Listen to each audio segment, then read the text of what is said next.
Dear student, basic concept of function का मेरा ये तीसरा वीडियो जहाँ मैं डोमेन और रेंज को डिस्कस कर रहा हूँ। एक्चुअली क्लास 12th में जो टॉपिक फंक्शन हमें पढ़ना है वहाँ रेंज का बहुत इंपॉर्टेंस है और डोमेन का भी। तो डोमेन और रेंज दोनों क्या होते हैं इसको यहाँ पर पहले हम समझेंगे।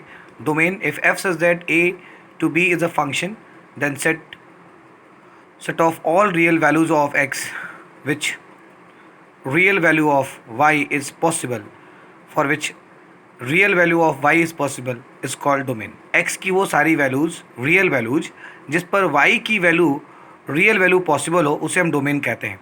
Now range, f such that a to be said to be function then set of all real values of y on real value of x। x पर आने वाली y की हर एक वैल्यू को हम यहाँ पर रेंज कहेंगे। इसके बाद हमारा यहाँ पर आता है कि before starting domain and range we need basic idea of linear equations. Linear equations जो हमने क्लास 11 में पढ़ा था उसका बेसिक कॉन्सेप्ट यहाँ जानना बहुत ज़रूरी। वहाँ हमने कुछ इंटरवल्स पढ़े थे। पहला यहाँ पर है कि if the value of x is equal to a and equal to b and lie between a and b then x belongs to close interval a comma b. If the value of x lie between a and b, then x belongs to open interval a comma b.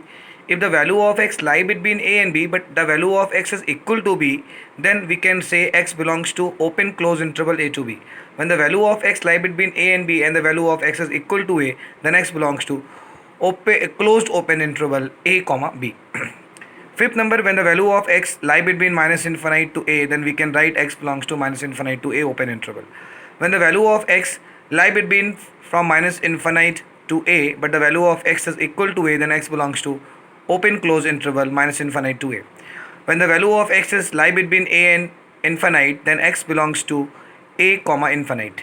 When the value of x lie between a and infinite and the value of x is equal to a, then x belongs to closed open interval a to infinite.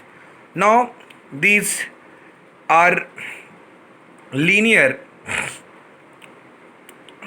inequations and some inequalities also. It will help you to find the domain and range. So 9 number, x minus alpha into x minus beta is less than 0, then x lie between alpha and beta, where alpha should be less than beta. Next 10 number, x minus alpha into x minus beta is less than or equal to, then the value of x lie between alpha and beta, x is equal to alpha and beta also, alpha must be less than beta. And next 11 number, x minus alpha into x minus beta is more than 0, then the value of x is less than alpha or x is more than beta. Alpha is less than beta. X minus alpha into x minus beta is more than or equal to 0, then the value of x is less than or equal to alpha or x is more than or equal to beta when alpha is less than beta. Now from 13 number to 18 number, there are some inequalities of modulus are given. So we will discuss these inequalities also. 13 number, when the value of mod x is less than a, then value of x lie between minus a to a, where the value of a is more than 0. When the value of mod x is less than or equal to a, then the value of x lie between from minus a to a and equal to a and equal to minus a also, where the value of a is more than 0. When the value of mod x is more than a, then x is less than or equal to a or x is more than a, where a is more than 0. 16 number, when the value of mod x is more than or equal to a, then value of x is less than or equal to minus a or x is more than a, if a is more than 0. When the value of mod x is lie between a and b, then x is more than a but less than b, and the value of x is more than minus b but less than minus a, where a is less than b. 18 number, when the value of mod x is more than or equal to a but less than or equal to b, then value of x is more than a, equal to a, less than b and less than equal to b also. Or when the value of x is minus x is more than or equal to minus b and less than or equal to minus a, where the value of a is less than b. Now after these inequalities I am going to discuss some functions and its domain. Now in order to find a domain, if a function is given f is equal to g by h form where g is not equal to 0, then domain of f is equal to domain of g intersection domain of h minus h is equal to 0, except h is equal to 0, because if h will become 0 then function is not exist. And if function is given product form, that means f is equal to g into h in addition or subtraction form, g plus h or g minus h, then domain of h is equal to domain of g intersection domain of h. Next, the 3 number, fx is equal to root gx. Then in order to find a domain of the function, gx must be more than or equal to 0, क्योंकि अगर g की gx की value negative हो गई तो आप जानते हैं कि रूट माइनस वन आई हो जाएगा, फिर तो वो एक कॉम्प्लेक्स नंबर बन जाएगा। That's why the value of g x must be more than और equal to zero, then we will get the value of x which is domain. And next, fourth number, fx is equal to 1 by root gx, then gx is only more than 0. Because if gx will become 0, then fx does not exist. Okay, तो यहाँ पे gx की value 0 से बड़ी होगी। अब range निकालने का जो हमारा कॉन्सेप्ट होता है, उसमें सबसे पहला स्टेप होता है कि convert x in terms of y। हम x को y के टर्म्स में कन्वर्ट करते हैं, फिर हम y की वो वैल्यू को फाइंड आउट करते हैं जिसमें x की रियल वैल्यू पॉसिबल हो रही हो। जिसमें आप देख सकते हैं मेरा पहला एग्जाम्पल यहाँ पर है f x equal to x plus one. यहाँ हम डोमेन निकालने जा रहे हैं, मतलब x की वैल्यू निकालने जा रहे हैं। तो आप देखते हैं अगर x बिलोंग करता है रियल नंबर में तो y की वैल्यू भी रियल नंबर में बिलोंग कर जाएगी। इसलिए इस फंक्शन का डोमेन क्या होगा, माइनस इन्फिनाइट से प्लस इन्फिनाइट होगा, मतलब x की किसी भी रियल वैल्यू पर y की रियल वैल्यू पॉसिबल है। हम रेंज निकालने जा रहे हैं y equal to x plus four. हमने यहाँ पे x को y के टर्म्स में लिखा, x equal to y minus four. यहाँ भी आप देख सकते हैं y की किसी भी रियल वैल्यू पर x की वैल्यू रियल आ रही है, इसलिए इस फंक्शन का जो रेंज है वो भी ऑल रियल नंबर्स हो जाएगा। हम चलते हैं हमारे दूसरे एग्जाम्पल बी पे, f x equal to one by x minus five. आप देख सकते हैं यहाँ पर आप x की जगह पर कोई भी रियल नंबर रख सकते हैं, लेकिन अगर आप 5 रखेंगे तो नीचे 0 होगा और ये 1 बाई जीरो इन्फिनाइट हो जाएगा, मतलब फंक्शन 5 पर एग्जिस्ट नहीं कर रहा है। तो we can put all values of x from real number except 5। That's why the domain of the function is all real number except 5। In order to find range y is equal to one by x minus five, then the value of x is one by y plus five. अब यहाँ पे भी हम y की कोई भी value put कर सकते हैं, लेकिन 0 पुट नहीं कर सकते, ठीक है। तो इसलिए इस फंक्शन का जो रेंज होगा वो होगा ऑल रियल नंबर एक्सेप्ट 0। इसके बाद हम देखेंगे हमारा सी नंबर जो एग्जाम्पल है। सी नंबर एग्जाम्पल में लिखा हुआ है f x equal to root x minus four. आप देख सकते हैं एफ एक्स जो होता है वो y के इक्वल होता है, y equal to root x minus four. Y की वैल्यू हमेशा पॉजिटिव यहाँ पे रहेगी। पहले हमें यहाँ पे डोमेन निकालना है, हमें डोमेन पे डिस्कस करना चाहिए। डोमेन मतलब x की वैल्यू। देखिए यहाँ पर जो x माइनस फोर लिखा हुआ है, इसमें गलती से भी हमें x का कोई ऐसा वैल्यू पुट नहीं करना है कि x माइनस फोर की जो वैल्यू वो नेगेटिव आ जाए, क्योंकि अगर ये नेगेटिव आया तो फिर रूट में नेगेटिव वैल्यू आप जानते हैं कॉम्प्लेक्स नंबर बन जाएगा। तो हम लोग यहाँ पे क्या करेंगे, x minus four must be more than equal to zero. अगर x माइनस फोर की वैल्यू जीरो होगी तो कोई प्रॉब्लम नहीं है, जीरो का स्क्वायर रूट जीरो होता है। लेकिन अगर जीरो नहीं होता है तो x माइनस फोर नेगेटिव नहीं होना चाहिए, मतलब पॉजिटिव होना चाहिए। तो x is more than equal to 4. If the value of x is more than equal to 4 but less than infinite, then that's why the domain of the function is 4 to infinite, closed open interval. In order to find range now, so y is equal to root x minus 4. यहाँ से आपको मालूम चल रहा है clear है कि y की वैल्यू पॉजिटिव आएगी। That's why I have written y is more than equal to 0. फिर हमने क्या किया, x को y के टर्म्स में लिखा, then we write x equal to y square plus four. अब देखिए यहाँ y पर आप कोई भी रियल नंबर रख सकते हैं y स्क्वायर में, क्योंकि x की रियल वैल्यू मिल जाएगी। तो इसलिए हमने यहाँ पर आया कि y इज जो हमारा y है वो रियल नंबर है, लेकिन हमें ऊपर मिल चुका है कि y की वैल्यू 0 के बराबर या 0 से बड़ी हो सकती है, और इधर हमें मिल रहा है कि कोई भी रियल नंबर हो सकता है। तो हम दोनों का इंटरसेक्शन कर लेंगे कॉमन सॉल्यूशन फाइंड आउट करने के लिए। तो देखिए मैंने यहाँ पर लाइन खींची है, एक नीचे एक लाइन है जो बता रही है सारे रियल नंबर, और एक ऊपर एक जो लाइन है वो बता रही है 0 को इंक्लूड करते हुए 0 से बड़े नंबर लेने।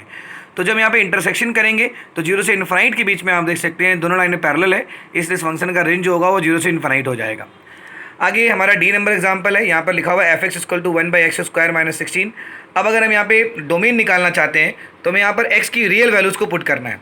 तो एक्स स्क्वायर माइनस 16 में हम x की कोई भी वैल्यू पुट कर सकते हैं, लेकिन हम ऐसी वैल्यू पुट नहीं करेंगे कि एक्स स्क्वायर माइनस 16 जीरो हो जाए। तो इसके लिए हमने लिख दिया सारे रियल नंबर, लेकिन ऐसे x की वैल्यूज़ को नहीं जिसमें एक्स स्क्वायर माइनस 16 जीरो हो रहा हो। तो x equal to minus four और 4 पे जीरो हो रहा है, इसलिए इसका डोमेन जो होगा वो सारे रियल नंबर होंगे, लेकिन माइनस फोर और 4 नहीं होगा। रेंज निकालने के लिए हम लोग यहाँ पर x को y के टर्म्स में लिख रहे हैं। आप देख सकते हैं मैंने यहाँ पर x को y के टर्म्स में लिखा है plus minus root 16y plus one by Y.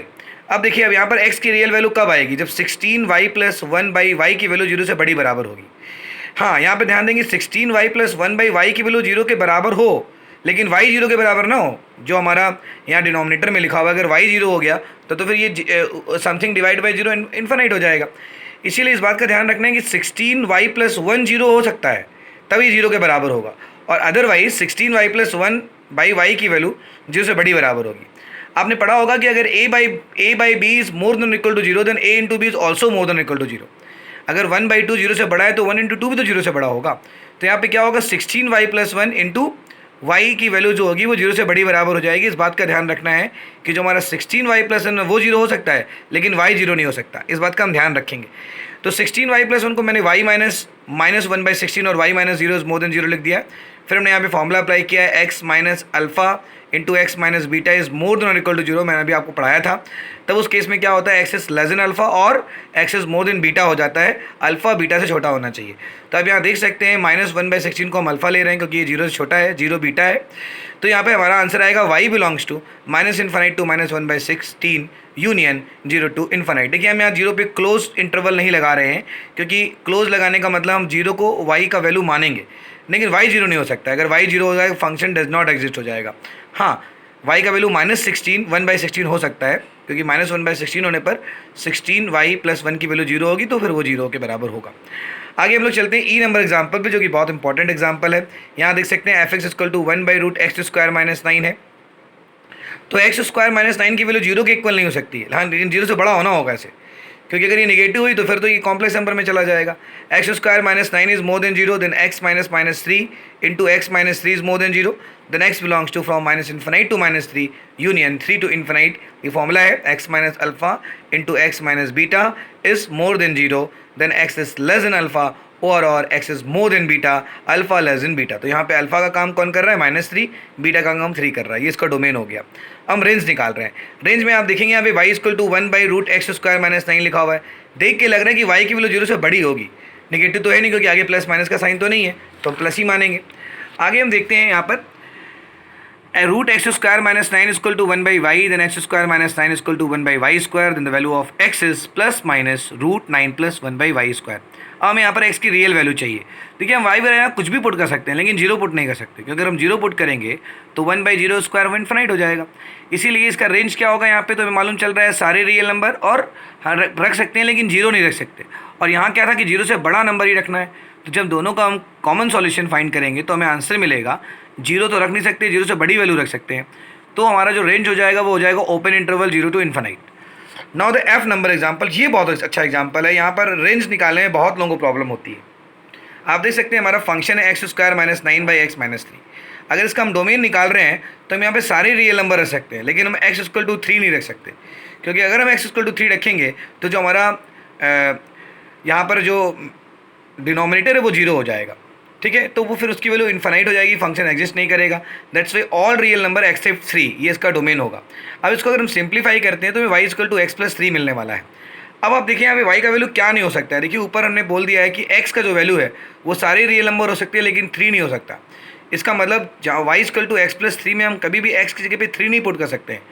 जब हम x = 3 नहीं पुट करेंगे तो y = 6 कभी नहीं आएगा। इसीलिए इसका जो रेंज होगा वो होगा सारे रियल नंबर एक्सेप्ट 6। हम जी नंबर पे आते हैं।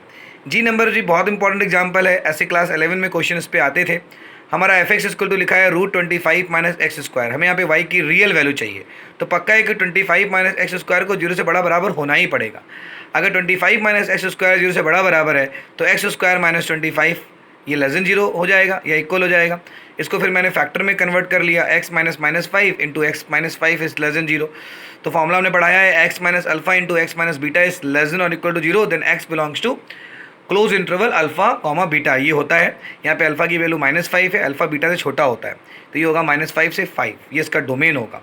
हम रेंज निकालने जा रहे हैं। रेंज में देखिए देखते ही मालूम चल रहा है y = +√25 - x²। इसका मतलब y की वैल्यू यहाँ पर जीरो से बड़ी बराबर हो सकती है, नेगेटिव तो कभी नहीं होगी। अब मैं यहाँ पर x को y के टर्म्स में लिख रहा हूँ, तो हमारा x = आया ±√25 - y²। यहाँ भी वही होगा। अगर आप x की रियल वैल्यू चाह रहे हैं तो 25 - y² जीरो से बड़ा होना चाहिए। इसको हमने सॉल्व किया तो फिर यहाँ पे y की जो वैल्यू है वो -5 से 5 के बीच में लाई कर रही है। अब देखिए अगर y की वैल्यू -5 से 5 के बीच में लाई करे तो कुछ नेगेटिव वैल्यू भी हो जाएगी, और ऊपर हमने क्या लिख रखा है कि y की वैल्यू जीरो से बड़ी या बराबर होगी। अब हम दोनों का कॉमन सॉल्यूशन निकालेंगे। तो जब हम कॉमन सॉल्यूशन निकाल रहे हैं, देखिए मैंने लाइन खींची है, एक लाइन ऊपर खींची है -5 से 5 और एक लाइन नीचे खींची है 0 से इन्फिनाइट के बीच में।